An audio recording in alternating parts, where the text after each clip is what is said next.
Allegations regarding sexual assault and sexual harassment. Toxic masculinity is a term that people are using to sort of identify what feminists have been talking about for a while as hegemonic masculinity, or a dominant form of masculinity that serves to confine and constrain particularly men, but everybody in society around behaviors and ideas that are thought of as what's the epitome of being a man or being male. And in particular, it includes things like competition, domination, power over, and it operates differently for white men and men of color, but it has resonance for most men in contemporary U.S. society.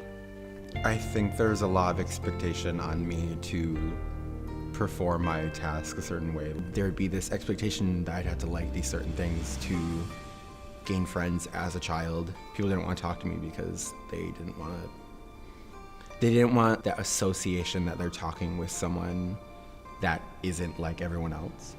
These dominant ideas can make men feel that they're not allowed to reach out and ask for help, and that can serve to sort of distance them from being connected to family or peers in ways that we know are damaging. My relationship with my dad's sort of dwindled because I found myself liking less and less things that he enjoyed.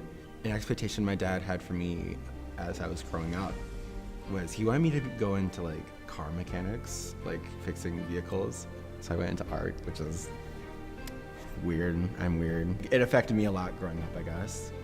Having these expectations on me to act a certain way and go into like certain fields. And then as I grew more autonomous as a person, it allowed me to see the sort of fault in all of these things. Sometimes it's difficult to identify specific effects of toxic masculinity, but what we can look at are some of the ways that men can be victims of violence, they can act out violently, they can feel distance from their emotions.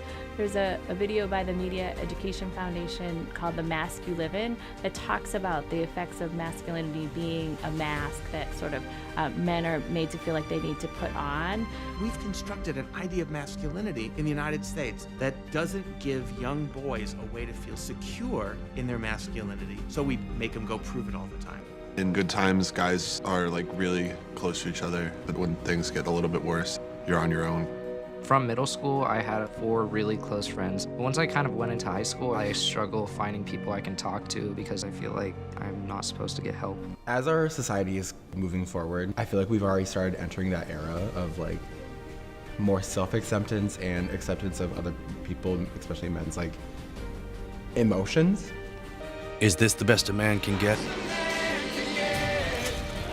Because we believe in the best in men. Men need to hold other men accountable. I think the commercial and the role of Gillette in sort of sparking some conversation is potentially useful. I don't think it operates as easily as someone sees that commercial and like, oh yes, I've had it wrong all along about what it means to be a man. I think it's much more complicated. It may have sparked some conversation. It may have challenged some people to have conversations. Maybe if the conversations went beyond just an initial reaction or pushback, then the conversation can be part of the change. You can be quiet and soft-hearted and like a nerd or whatever, I don't know.